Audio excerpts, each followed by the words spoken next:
Oh, there we go. Oh, that's it. Something was wrong. Okay, now recording. Great. So yeah, hello and welcome to the Brothers Geek Podcast. My name is Patrick Schmaltz with my two brothers, Christopher Schmaltz. Hello, Christopher. Good morning, my brothers and listeners. Good morning, Andrew. Good morning, everyone. We're Brothers for Geeks. We talk about geeky things. This is episode number 149. This is October 31st. Halloween edition. We're not talking about Halloween at all. We already did that episode. We're recording on Halloween. We're recording on Halloween, but we're not talking about Halloween whatsoever. Doesn't necessarily make it a Halloween edition. Correct. So, we were going to do a Mandalorian Season 2, Episode 1 shot, but I feel like we have other things to talk about because this morning, right out of the gate, Sean Connery dies. Yeah. And that, so we just wanted to mention him real quick and what. It can't be a quick discussion about Sean Connery and Right. his legacy and what he has meant to us. I mean, I was thinking about it this morning. I mean, he was 90 years old. He's been retired from acting for at least a decade now, I think. He hasn't appeared in anything, and I think I heard through the grapevine that he had gotten sick. Like he had been maybe he had been battling cancer and then he like beat it. But he hasn't acted for years. Right. He retired. But now he's passed away at the age of 90, and I mean, obviously his indelible mark in movies is, almost second to none. He was almost universally acclaimed as the best James Bond, easily the most famous and iconic person to hold the role. I think everyone kind of has their favorite Bond, but he was the Bond that made Bond famous. I think that's hard to refute. And he wasn't my Bond, though. I said this to somebody else this morning. My first experience with Bond was Timothy Dalton. So I'm one of the only people, because I think it's probably because we grew up with him, that I love Timothy Dalton. But people love Sean Connery for like, he definitely was the best Bond. But like, I grew up with Timothy Dalton, so he was my Bond. Yeah. I mean, Roger Moore was kind of the 70s Bond. What was your first experience? The Roger Moore years were awful, though. But I mean, there's some fun movies in there. Christopher, what was your first experience with Sean Connery? Like, what's your indelible kind of image you have in your mind of Sean Connery? The image I have in my mind is growing up in Crookston, and watching Dr. No with my D&D buddies. We would do sleepovers at our friend's house. We would play D&D and eat a bunch of crap, and he had all the movies and all the things, and so we watched Dr. No, that group, when I was, I don't know how old I was. It was you really did like grow up in a Stranger Things episode, didn't you? Yeah. Very much, actually. Yeah. This is what we're learning. Much nicer house. My friends had much nicer house. And so whenever we would gather at Brandy's house, and they had a finished basement. That was a beautiful finished basement with all the Atari set up and the whole deal. So yeah, there you go. Yep. So I'm sorry. Yeah, so it was, Roger Moore was absolutely sort of the contemporary Bond, but my Bond was definitely Sean Connery. All those. Then he took there's this weird like zigzag pattern that Sean Connery did. He like quit Bond for a couple years, and I think like Roger Moore did, like someone else, like it wasn't Roger Moore, it was another guy who did like one movie, and then they got him back to do Diamonds Are Forever. George. Yeah, they did Lazenby for one movie, and then they did Diamonds Are Forever and he did, I looked this up before, he did 7 Bond films, 7. So like he definitely had like a run. I mean, I don't think that anyone else had as many movies. I definitely as he have did. not, and I have not seen all of the Sean Connery Bonds. I've definitely seen Goldfinger. I've seen You Only Live Twice, with the easily the most racist Bond film, because he's in Japan. He's in Japan. They put him in quote unquote Japanese makeup. It's terrible. Oh my god! But that was when Bond was like leaning hard into like, he gets captured by the evil villain. He goes to his secret lair. The evil villain is trying to start a war between the U.S. and the Soviet Union. It's Blofeld with his his cat that he's constantly petting. So all the cliches that get made fun of later in like the Austin Powers movies. Do you have the list? Run through the list of all of Sean Connery. Yeah. Oh, the Sean Connery Bonds. Yeah. Do the list. Let me. Well, while he's doing that, I will. I mean, we can't. I'm looking at it now here. We can't talk about Sean Connery without also talking about the fact that he appeared in Indiana Jones and the Last Crusade, and he was Henry Jones. He was, Harrison Ford's dad. Great in that character. Great in that character. And then the movie that I like really remember him from that he actually won an Academy Award for was supporting actor in The Untouchables. Oh, he's great in the Untouchables. Amazing. That's fantastic. The Untouchables is like one of my favorite movies. He's in Highlander. Highlander. Yeah. Highlander. Ramirez in Highlander. One of my favorite movies is The Name of the Rose. Did you guys see that? I've never seen The Name of the Rose. Oh yeah, that's an amazing book. And he's Captain Marko Ramius from freaking The Hunt for Red October. Yeah. Which is still, I love that movie. Totally holds up. If you watch that movie today, it is still a really good action thriller movie. He's incredible in Finding Forrester, one of my favorite movies. I love that movie. Yeah. I love Finding Forrester. Yeah. And you can't not think of him in The Rock when he was basically playing himself. The James Bond version in The Rock. I'm looking at his obit. He says that he retired from acting after League of Extraordinary Gentlemen, which was in 2003. Whoa! Oh my God, he's been retired for 17 years. He still feels so immediate. Like he still feels like he's still been working for all these years. Wow. Oh, that's crazy. That's wild. That is wild. I mean, I guess he's 73 at that point. Yeah, so I mean it makes sense. Yeah. All right. Well, so who's got the Bond list up? Who's got his Bond movies? I have it. Go for it. Ahead. Yeah. The Bond list is. I scrolled down. Okay, so he did Dr. No in 1962. From Russia with Love, which is my favorite, actually. Really? 1963. That's one I've never seen. That one. Never seen that one. I think I've seen that one. That's when. Actually, you know what? Goldfinger is 64. I think Goldfinger is my favorite. Goldfinger's fun. Thunderball 65.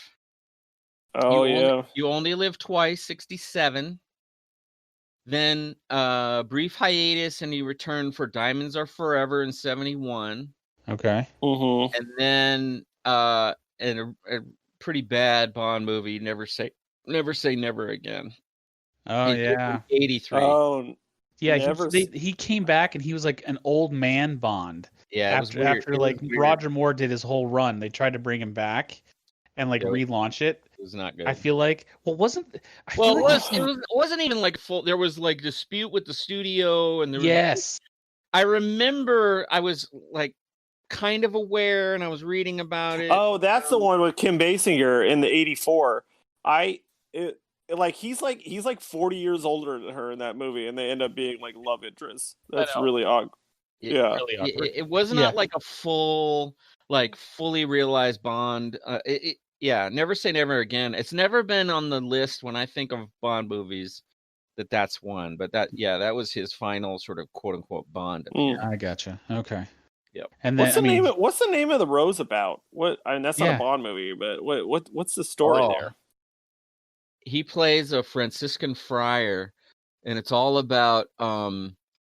It's a very complex. Umberto Eco is the author of that book. Umberto Eco is a genius and writes amazing books.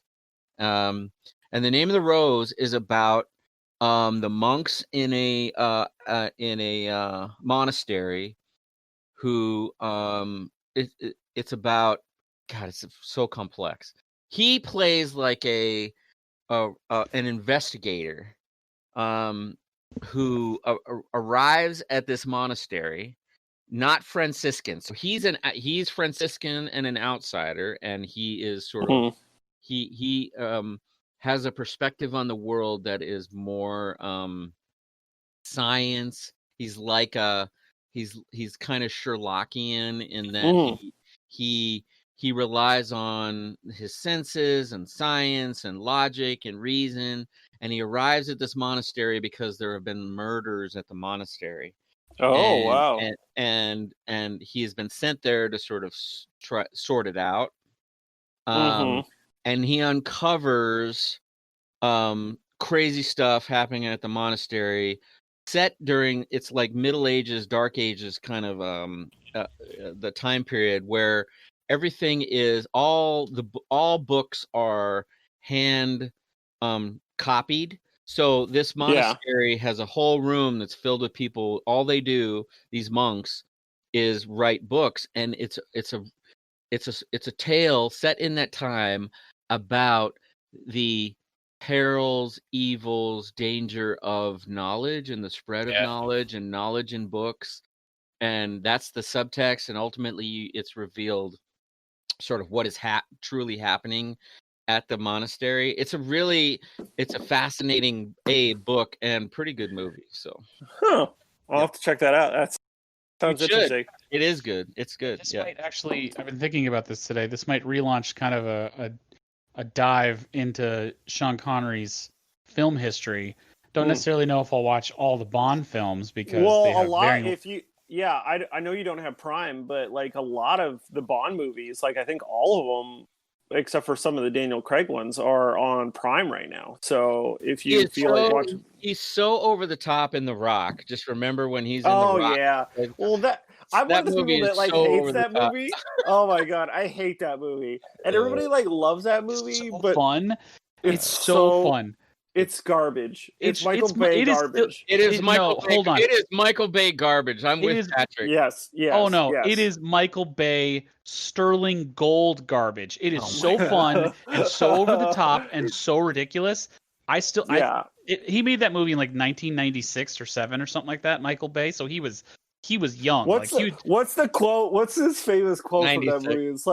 It's like welcome to The Rock. The quote is, and I'll do it for you right now. This is my Sean Connery right now. He says, "You're best. Losers always whine about doing their best. Winners go home and fuck the prom queen." That is the line. Carla was the prom queen. Exactly. That's how Nicolas Cage responds. It's such an over the top ridiculous. I love The Rock. I'm definitely going to do, because it's made me think about it. I'm going to find The Hunt for Red October on Blu-ray, and I will watch The Hunt for Red October this weekend. That is not a bad choice at all. That's a great movie. It really is a great movie. And like I've watched it a few times over the past. I mean, every time it ends up on cable or I find it somewhere, I'll sit and end up watching it. But I don't think I've sat and watched it start to finish in years. Yeah. Really? I know. I Chris Ryan and I'm going to call him out right now. Chris Ryan and I have been talking about making a Cold War podcast where we talk about, because Chris Ryan is very knowledgeable about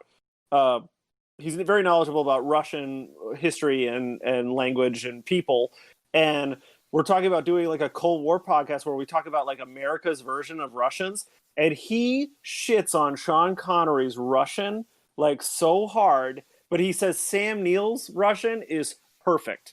He says it's damn perfect. But you got your degree in Russian studies and you graduated from the University of Arizona in 1992, right as the Cold War ended. Yes, I did. Yeah, crazy. You were an adult basically studying Russia and learning the Russian language as this was going on. Yes, Do you have strong feelings about The Hunt for Red October and how Sean Connery portrayed a Russian submarine captain? Yeah. No, I don't have strong feelings. All right. Good answer. Good answer. But do you guys remember when the Hunt for Red October was released on VHS? It was a red VHS tape. Do you guys remember this? Oh, I don't remember that. Oh yeah, there was a version. I think I do. Yeah, I think there was a version of the Red October where you could buy the VHS, and the VHS was red. I think we had it, didn't we? I feel like we did. Yeah. As kids, and I'm sure somewhere on eBay that's getting sold for like $50. Some collectible out there is trying to buy it for $50. Those VHS were just like cheap plastic, so they were just trying to turn them out like black or whatever. But I bet like they had to like add an extra like whatever they had to do, yeah. But whatever to make it red. People remember that shit where it's like the Hunt for Red October VHS tape was red, and like the what was it, the Legend of Zelda for the original was gold. Yes. That shit was crazy. The Legend of Zelda original was gold. It was dope. It's so dope. Yeah. Sean Connery, 90 years old. I am going to track down a Blu-ray or DVD copy of The Hunt for Red October because that needs to be added to my library for sure. So like just to put a cap on this, is obviously Sean Connery was one of our like favorite actors of the years. He was like among us through very formative years of, Bond movies and like cool genre movies, action movies, science fiction movies. And so it's just like, rest in peace, man. I'm really sad about that. I knew it was coming because he was old, but man, just sucks. Like 2020 sucks. Yeah, it feels it's an odd feeling. He's been out of the public eye for a long time, but the beautiful thing about this is that his legacy is forever, right? I mean, incomparable in a lot of ways. No one, he's a singular kind of icon, I think, and how his career evolved from being the original Bond to he set the standard from which all spies are any genre spy related thing. He is a platonic ideal, right? In my mind, that, and everybody else, whoever plays a spy, all play off of the tropes he created. The trope, it exists because of Sean Connery. There's no way you can describe it in any other way. Is the trope exists because of him and how he played. Absolutely. Right. That's indisputable. All right. Well, now that that's out of the way, let's do some Mandalorian discussion. This is season 2, episode 1. Everybody's watched it, right? Everybody's yes. So we are going to spoil. So if you are not wanting spoilers, go pause this right now. Go watch The Mandalorian. Come back to us. So this is let me just say this right out of the gate, like the beginning scene happens. Remind us, sort of set the context. How did season 1 ended after? Yeah, I don't remember the name of the planet, but they were in that little town that was like the bounty hunter town. They were on Navarro. Thank you, Andrew. Climactic battle against. Well, I could do the rest. I just didn't know. Okay. All right. So the Empire, the remnants of the Empire guys show up. They're trapped in the bar, and they get into this shootout where they have to shoot their way out, and there's all this very intense action, and then there's a black lightsaber, and the Mando flies on a jetpack, and all the Mandalorians die in Navarro, and the armor of the Mandalorian sets a quest to Din Djarin to go find the child's family, their people. Baby Yoda is named the child, that's pretty much it. Anything that I missed that you guys? Any points that you think I missed? That sets up season 2.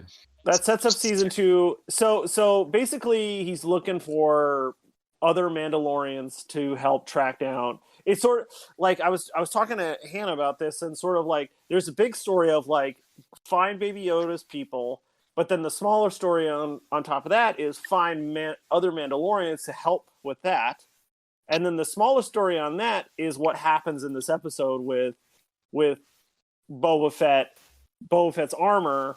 And Timothy Oliphant's character, and the Marshal, and the crate dragon, and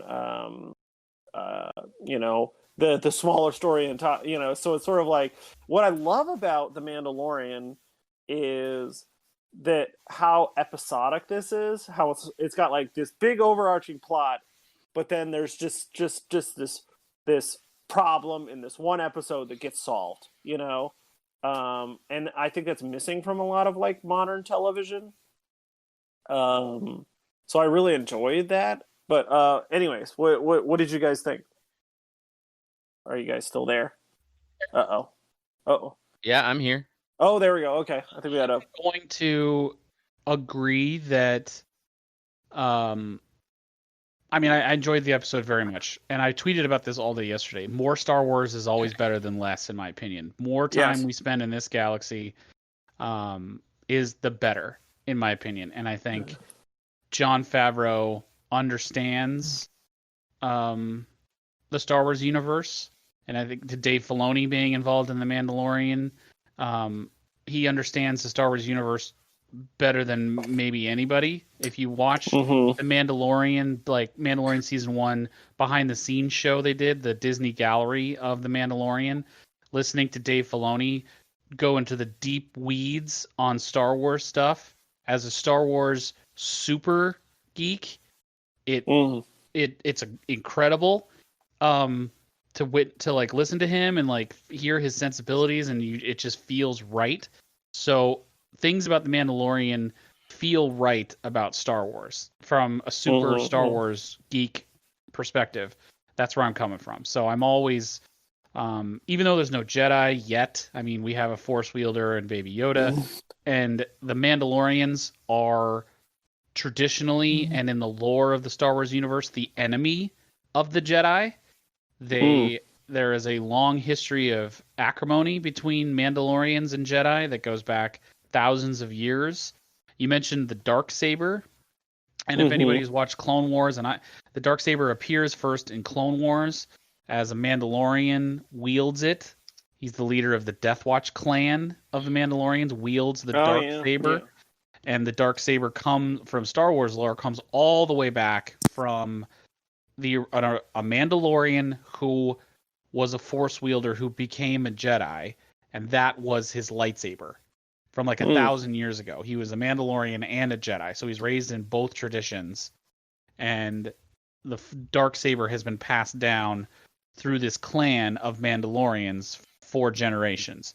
Well, I would like to just add a little pin to that. Is there has been a rumor that Ahsoka Tano, played by, I'm blanking on the actress's name. Rosario Dawson. She has been rumored to be in this season, so we are going to at least get one Jedi. At least I don't know what.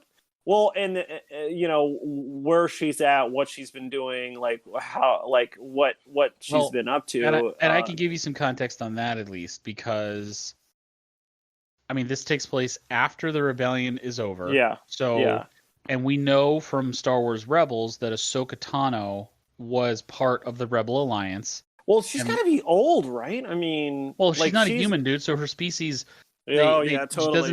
May not have a human lifespan. You're right. You're right. Lifespan of 100 years or whatever. Right. Because I mean, she was Anakin's Padawan. She was Padawan 10 or 15 years younger. Yeah. So and that's like, Anakin. And this is probably 40 years ago. If just as a guess, like, does that sound right? Line of this is 5 or 6 years after Return of the Jedi, and in Return of the Jedi, Luke is like 25. So in this timeline, Luke is here in the galaxy, and he's probably in his mid-30s. Well, and Anakin would have been 20 years older than Luke. So Anakin was probably mid-40s when he died in Return of the Jedi. So Ahsoka would have been, in our understanding of human years, probably. Oh, I guess yeah. Like she's probably pushing 40 or 50. Probably pushing 40, but not super old. I keep forgetting. I love that this takes place like pretty soon after Return of the Jedi, because it's like what happened right after that, you know? Well, and I mean, it builds into. I love that filling in that aspect of the timeline. Yes, there's a timeline that it's like vacuum of power. It's yes, that's a cool story. It's a cool time. It leans heavy into everything is the Wild West again. And I love that idea. And they lean like there is a government, but they're worried about figuring stuff out. And there's warlords. The government would be naturally worried about the planets that have 10 billion people on them. Right. Not Tatooine. It's Tatooine, it's on the outer rim, and it's scattered settlements of moisture farmers. And so if you don't have the fascists running around threatening you with death because if you don't follow their orders, that creates power vacuums everywhere that the government, quote unquote, isn't really doesn't have real power, and so it's exploring all of that, which that allows Mando to operate. Yep. That's part of the episode too. Is Timothy Olyphant's character? They're celebrating the destruction of the Death Star, the second Death Star, and then this mining group shows up. And without the Empire to like keep these like criminals in check, like they just take over their town and start enslaving people. And it's kind of this interesting idea of like the Empire was bad, but like people were afraid of them. Like all these criminal syndicates were afraid of the Empire, and without this overarching like military organization. Like the empire, the universe is like going crazy, and dude, it's so cool. It's cool. The reference in this episode is to the mining collective. I took notes. So. Oh, nice. Mining collective. I did write this down in one of my notes. Like when he's leaving that first planet to fly to Tatooine, and the music swells, and he's just flying through space. I literally threw my hands up in the air and was like, Star Wars. Yeah. Star Wars is back, and this is like good, solid, makes me feel good Star Wars. You could poke holes in it, but it's not. I don't care. Like it feels right. It feels right to me. Like I said, and I saw some commentary online about how this episode, people were commenting about how this episode is better than the entire sequel trilogy, which I think is bullshit. That is. I did not agree with any of those statements. I think they got the tone better. I will say that, and people were disappointed. We can pick apart anything we want. Let's talk. Right. I want to highlight, just because I've been a fanboy of his for years now, and he has become kind of this iconic screen presence. Timothy Olyphant as the Marshal in this episode. This not a Mandalorian, but wearing Mandalorian armor. Boba Fett wearing Boba Fett's armor. Wearing Boba Fett, wild as hell. On Tatooine, out of the Sarlacc. The Sarlacc pooped out Mando's or Boba Fett's armor or something. Well, the Jawas clearly find it. Yeah. So Timothy Olyphant, being on Deadwood for 3 years, playing a lawman on Deadwood, and then he was a lawman in a show called Justified, which I really didn't get into, but he played kind of this U.S. Marshal set in modern times lawman, and he's kind of got that gunswinger swagger just naturally. And he's chaotic good. He's a chaotic good U.S. Marshal in Justified. Yeah, right. Exactly. So having him not straight up good guy. So exactly. Yeah. So having him playing this kind of frontier lawman in the Star Wars universe just felt like a natural addition for me. I really dug him in this role, and I'm sure he'll show up later, just like Cara Dune. She was in one episode of season 1, and then she showed up later to help Mando out, I can see Timothy Oliphant's Marshall character showing up again, and I really like. There's aspects of this episode that lean heavily into the Western, like he's a marshal of the small town. Easily, yeah. Yeah, and they're tropey. They're about to have like a gunfight in a saloon. You know, there's a lot of that where it's really interesting, and so like I think Timothy Oliphant was like almost perfect casting because he just plays the character that we are comfortable with. It's like Seth Bullock, the justified character. I don't know his character's name offhand. Wayland something. I feel like. Yeah. So like he's just like perfect in that role. Western guy really who's he's older. He's definitely graying. I mean, he's pushing 50, but he still looks great. Oh, he looks great. He's super lean. He's got, he's his awesome kind of like full head of hair, silver peppered beard. He looks like you would think like kind of an older lawman would look, but still very like dangerous and capable. I would like to make a little in the weeds comment here. We kind of answered one question in my head was Boba Fett's armor is Beskar. Yes, because the guys shoot him and the bullet bounces off. Blaster bolt, bounces off. So like it was just painted green. So like that was just a little bit of a question in my mind was like, did Boba Fett have like Beskar armor, or was that always like part of the thing? And this is sort of just like retconning that. Even further in the weeds, Boba Fett is not a true Mandalorian. True. He wasn't raised in a clan. He was initially raised by his father, who was a true Mandalorian. Mm-hmm. And then, he's even just a clone of his father being the original from which all the clones were made. Andrew, exactly. Is that right? Yes, it is. Yeah, it's the original kind of template. Yep. That the clones are copied from. Yep. But in the lore of the Star Wars universe right now, Boba Fett is not considered a true Mandalorian. Okay. Since we're talking about it right now, was that Boba Fett at the end standing on the ridge? 100%. What? Or was that one of the many clones that is wandering the universe that this guy is copied from? 100%. It is Boba Fett because his armor and the image of his armor plays such a huge part of this episode. It could not be anyone else.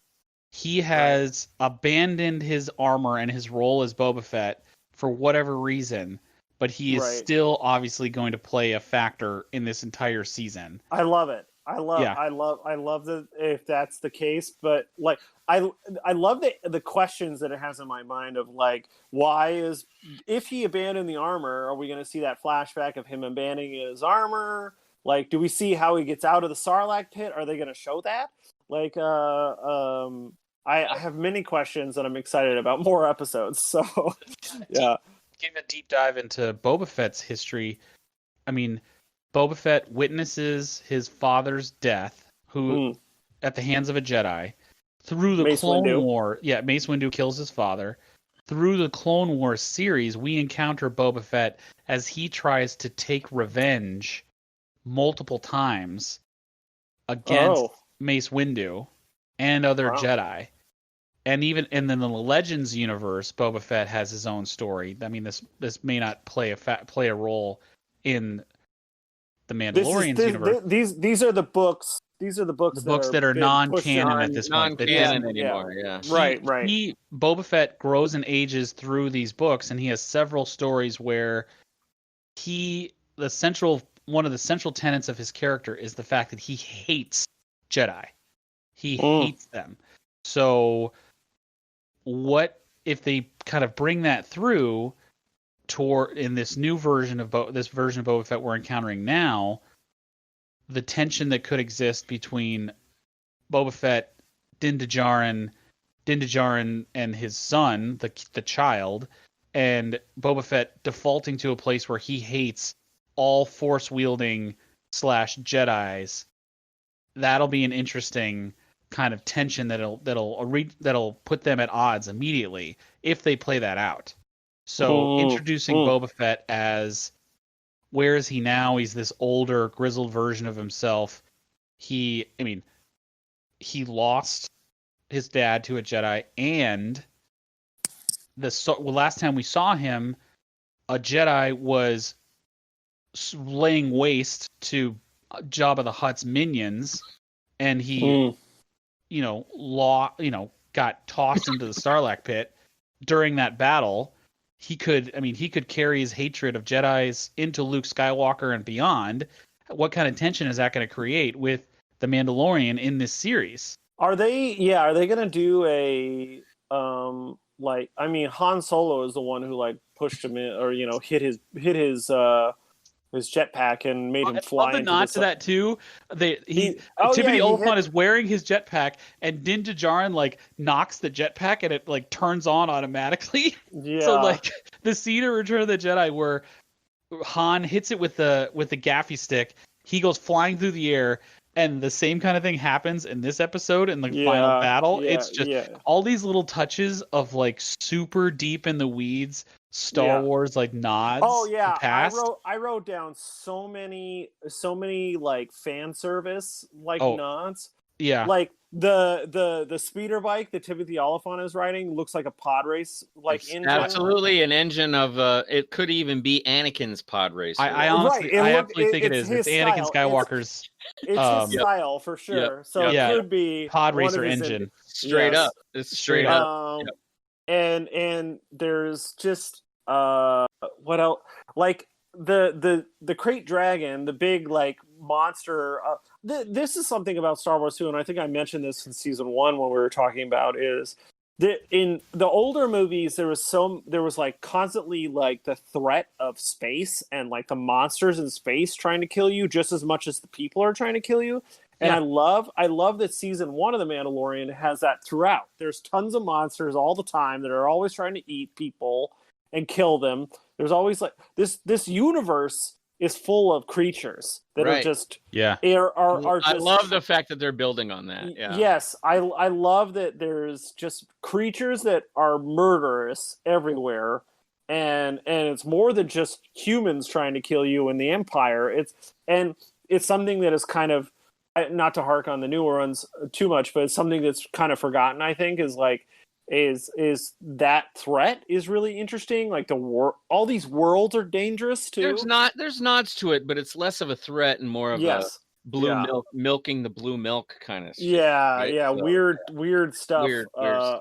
Yeah. So I love that. So it's just like a straight like monster. It's a dragon fight. They're fighting a dragon, and sorry, go ahead, Chris. No, I'm sorry to interrupt, but before we get off the Boba Fett, because I was just simply going to add to the Boba Fett discussion is that the child in me, the Star Wars, the growing up formative Star Wars child in me would be.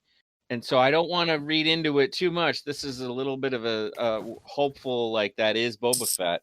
But the child in me gets very excited because if it is Boba Fett, because the most disappointing aspect of the original trilogy was my huge disappointment in how Boba Fett went out. Like he was easily my second favorite Star Wars character. Easily. He looked really cool. Really, really cool. Cool. I mean, I had multiple variations of the Boba Fett figurine shit. Yeah. I mean, it had all of that, right? Easily my second favorite Star Wars character.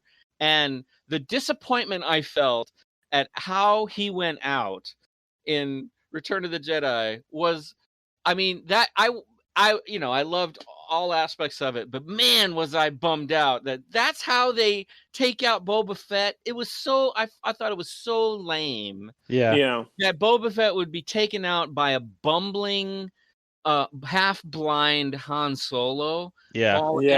Falling into the Sarlacc pit. I really was disappointed by that. And so if they somehow figure out how to respond to sort of, and I wasn't alone in those emotions when it happened, That's a very common recurring theme. Very common. And if they somehow respond to that and like feed some of that, they're not acknowledging that they kind of screwed that up, leaving the impression that he was killed by the Sarlacc, that he got out.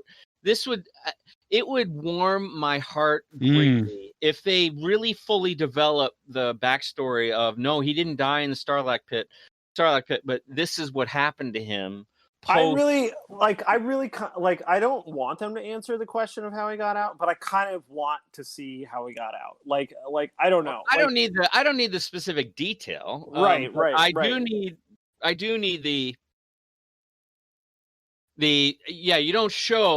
you show the aftermath of him taking off the armor, say, or whatever it is, however that the Star Wars nerd in me would blossom if that's 100%. What they deal with. Yep, 100%. Yeah. So we'll see. I agree.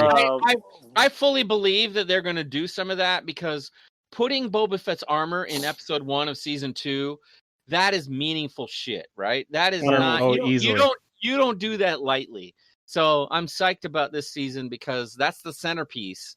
It appears as if that's going to be the centerpiece of what they do. Yeah, I love the dragon being like a dune worm. And like the special effects of this show look amazing. Like it looked amazing. Like second to none, man. Disney is clearly spending all the money. Yeah, they're putting money into this, and I appreciate it. And it there wasn't a moment where I'm like, this looks like a cheap TV show. Like, this looks like a Star Wars movie quality production. You know, absolutely. It could play on the big screen and look fantastic. Yeah, no, I appreciate that it's like, yeah. I so to deep dive even further into the lore of this episode. So when the Sand People are scavenging the carcass of the Krayt dragon, and they pull what looks like a pearl from the carcass. Yep. I had no idea what that was, because if I have any kind of gaping hole in my Star Wars fandom, it is I am not a Star Wars gamer. Like, I have played very few Star Wars games. Apparently, did you guys know the reference of this pearl? This No. The beach ball sized white pearl that they pulled out of the carcass is a direct reference to a quest line in the Star Wars Old Republic game. Oh my God. Knights of the Old Republic game? Because I played the hell out of that.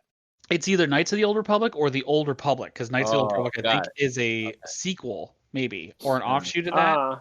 But apparently there is a quest line in the Star Wars Old Republic game where you go and you defeat a Krayt dragon, and the drop from completing that quest line is a pearl that goes into your inventory, and it is a material where you conceivably can craft it into something akin to a lightsaber crystal. Wow. Oh. And the only reason I know this is because I read an article about it this morning. I was on my phone. There's a Twitter article about it. That is the reference. That is the deep dive. Because I had no idea. Like, what is that pearl referring to? Obviously, they make I didn't get it either. They make a huge deal about it, because it has this central shot where the sand person holds up the pearl, and I could not. I was racking my brain. I'm like, this doesn't appear in any movie I've ever seen. This doesn't appear in anything. I don't know if it's like a direct reference to the comics but Favreau and Filoni clearly are reaching for things. I love that. The deepest orbit of Star Wars lore, and pulling it into what is right now the main Star Wars property. I mean, like, the sequel trilogy is over. The Skywalker saga is concluded. The Mandalorian is Star Wars for the foreseeable future. Right? Until they announce something, till this next cinematic. Well, there's been rumors about the Kenobi show, and there's been rumors about other trilogies getting put in production. but there's the only thing that there's nothing right concrete. Now, there's the nothing, Star Wars universe is it's the Mandalorian. So having Filoni and Favreau making very conscious choices to pull in references to really not obscure but like non kind of mainline Star Wars is really incredible to me. Especially really incredible. Think about the three of us. We are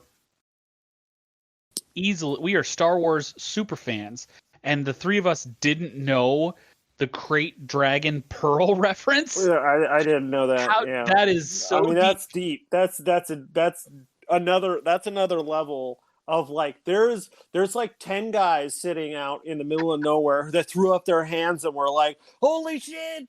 Exactly. Like like that's the deep dive that these guys wrote into their TV show. I mean. Kind of the level like one deep fan service. That's that what is I'm saying. Deep fan service. Like you are putting to the like our parent. Like I didn't know that, and I'm level 4, and like some level 5 out there is like freaking out about this. But like our parents wouldn't know that reference. Like they don't even know Star Wars games exist. They wouldn't know half the shit that we're talking about right now. Oh, absolutely.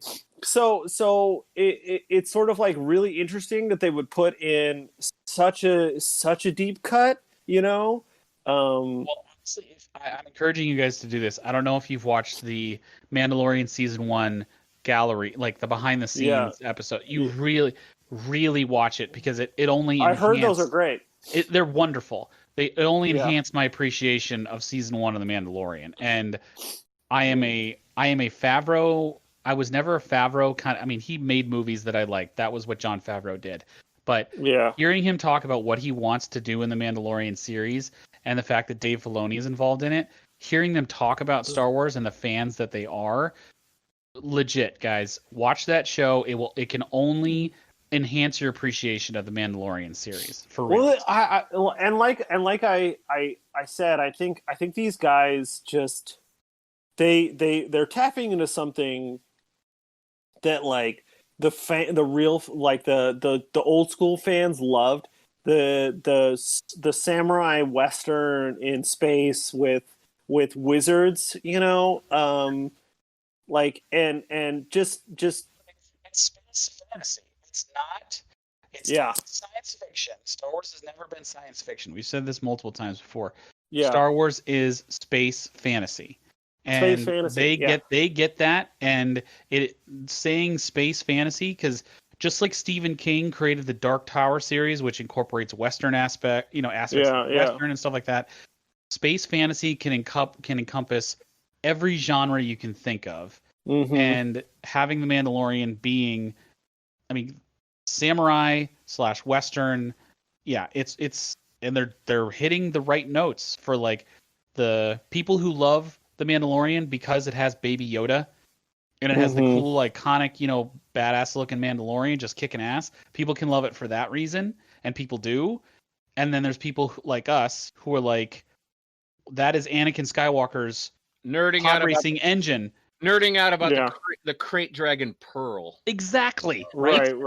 So it's working on all those levels, and I am excited for season 2 very much. The new Baby Yoda gift, GIF that was from this episode is him riding in the back of the speeder bike in the bag with his ears flapping in the wind.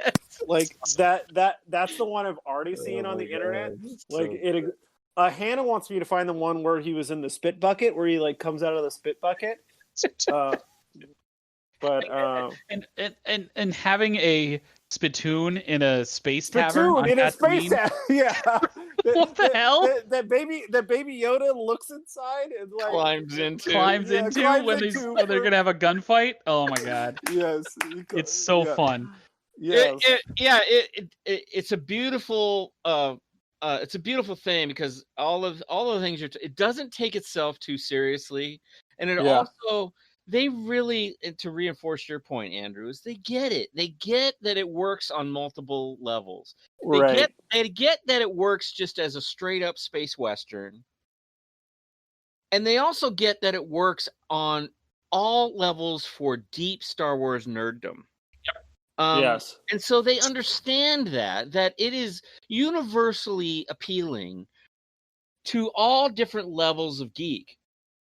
And it's wonderful that they take it seriously enough that they get the details right, but not so self-serious that it has that sort of self-serious tone. It doesn't have any of that. They get that feel so much better than Lucas did in the prequels.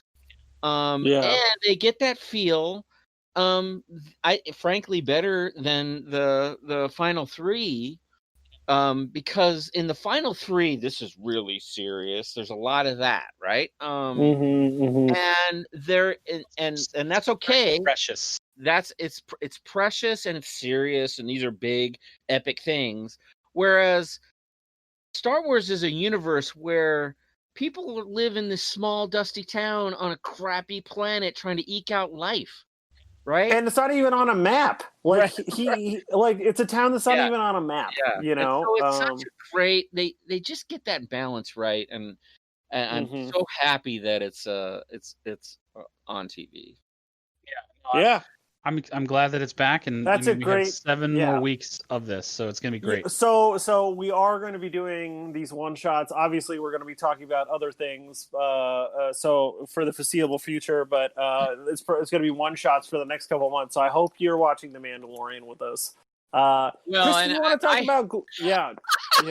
Absolutely, I do. Yeah, okay, give us your rundown on what the Gloomhaven episode today. Yeah, he just had like the Gloomhaven like epic thing happen before this recording. So go ahead, Christopher. Yeah, no, they will be more than one shots because we will add things in that we want to sort of talk about, and but every episode will touch on a new episode of the Mandalorian. Yes, for sure.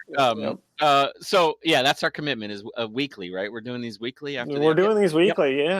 All right, so I had to bring this up because we've done Gloomhaven minutes in the past, and so it's Sean and I, legendary listener Sean and I, are obviously playing Gloomhaven, and we are on a series of scenarios in Gloomhaven that are the scenarios that lead up to fighting the big boss, which is the Gloom.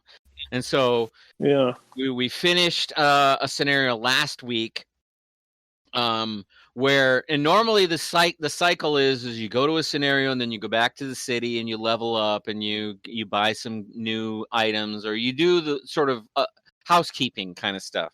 But in a lot of scenarios, how this works is that you have a choice. You can, if you finish the scenario, you can move on to the next one. And there's a various sort of ways that happens, or you can go back to the city. And so last week, 2 weeks ago, when we finished that scenario 28 or 27, I think it was 28, we kill the last, and the goal of that scenario was kill all the enemies. And so we kill the last enemy in the previous scenario, and a voice appears above us, and then a dark portal appears in front of us. And so we have a choice to go through the dark portal or go back to the city, do our thing, and then come back and go through the portal. And so Sean and I decided we're not going back to the city. Our characters, we role playing our characters, we would step through. Yeah. So we step through, and when we start a new scenario. And so you start a new scenario, and you're in a room. And so this morning we started that new scenario, and we did this before the podcast. And so we're in this room, and it's a room that has 3 locked doors. And so, and you know, the gameplay is you play cards, and then you lose those cards. And so it's really dependent upon your deck and managing your cards and managing your deck, because there are no dice rolls. All the actions take place in the bottom half of one card and the top half of your second card. And so we're in this room with 3 locked doors.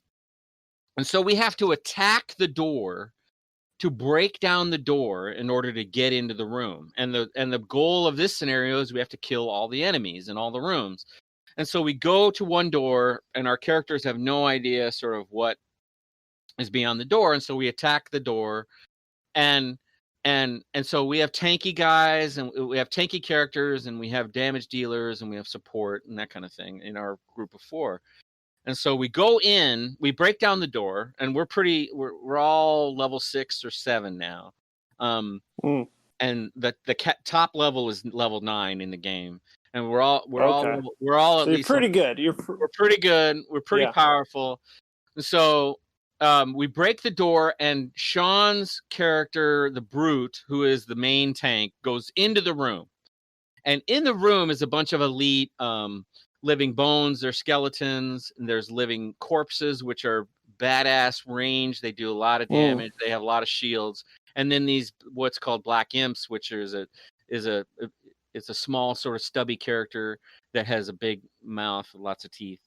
And so there's a bunch of characters in the room. I think there was like 8 different monsters in the room. Whoa, okay. And Sean goes in, and he's the only one of us who is in the room, right? And then he is immediately surrounded. Like, the way initiative works is that we have initiative number for the characters, and then initiative, and we pull the card for initiative for the monsters. And so, long story short, Sean's Brute tank character goes into the room, and he is immediately surrounded with elite monsters.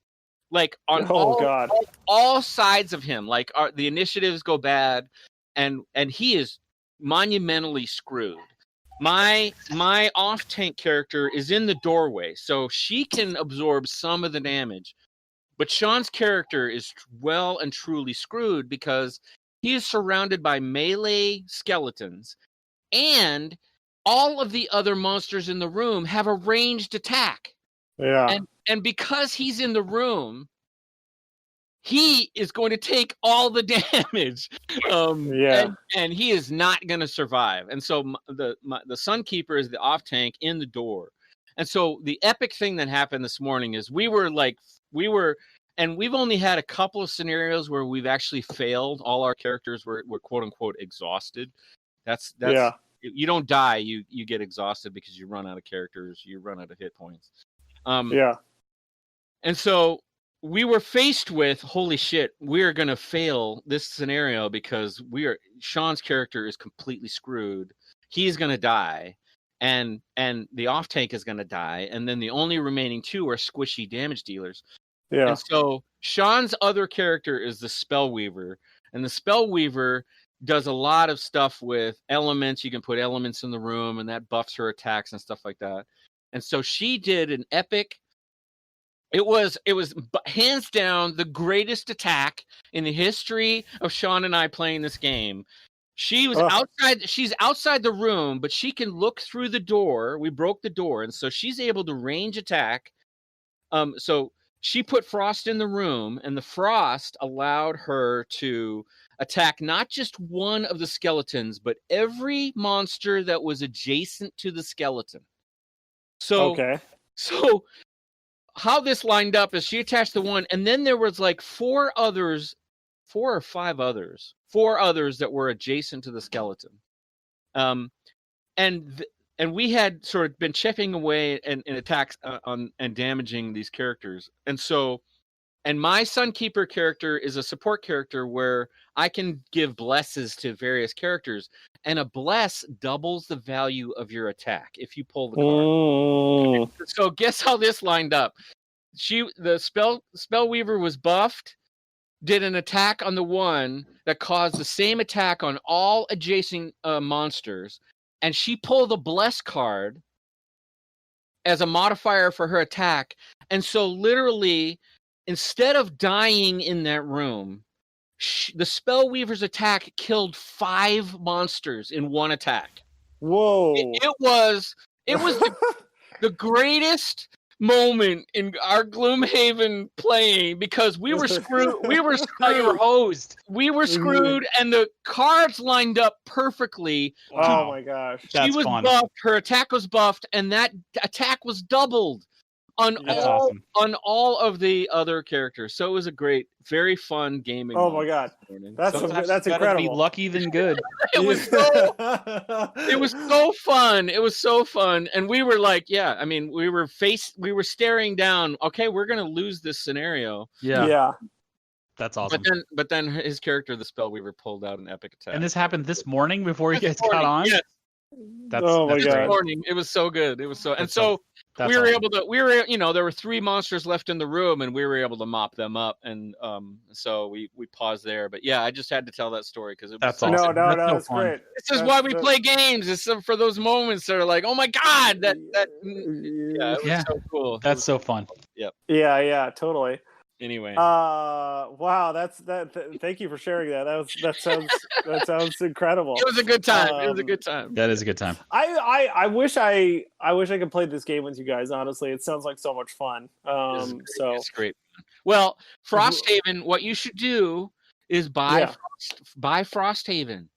Yeah, and Frosthaven is the next game. I'm telling you, and we should. And then the 3 of us will play together. I'm down with that. Andrew, you should get it too. All right. And we should all 4 of us play. We can play it over Zoom. We do it over the phone. My learning curve on this will be high because I've never really played tabletop like this. Of the tabletop, is there like a map and like figurines and all that? Oh yeah, absolutely. Okay, it's the whole deal. Okay. Normally we just do it over the phone. We don't have to do video because we each own the game and we set it up. The scenario is set up. We set it up and we move the characters where they go. How do you? But like, how do you deal with like the randomness of cards and all that? Like different. Like whoever. Like how.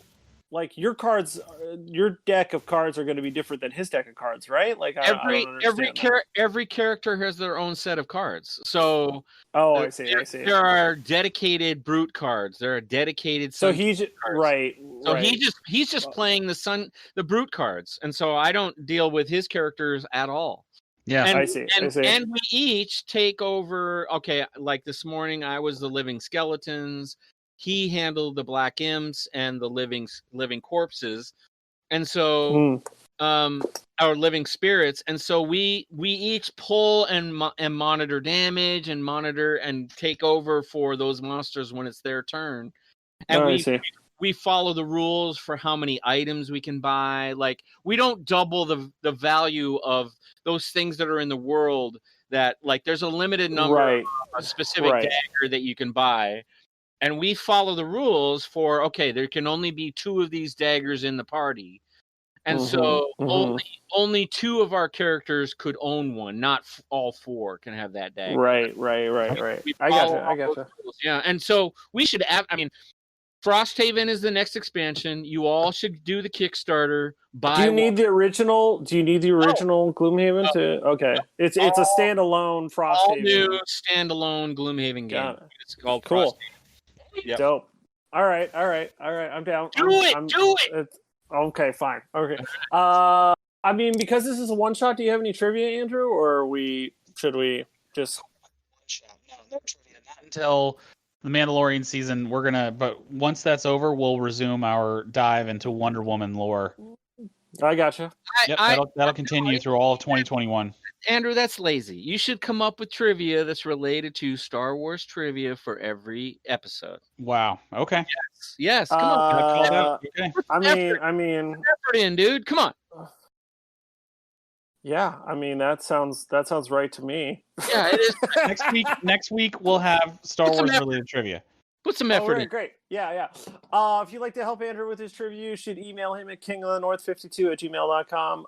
You should email the podcast, BrothersGeekPodcast@gmail.com. Brothers Geek do stuff on Instagram, Brothers_Geek on Twitter, BrothersGeek.com, Brothers Geek Podcast on Facebook, Brothers Geek Schmaltz on YouTube, all the things. Thanks for listening, everybody. Thanks. Safe out there. Wear a mask and be a hero. This is the way. And go vote. Vote. So that we don't have evil empires taking over the universe. Yep. All right.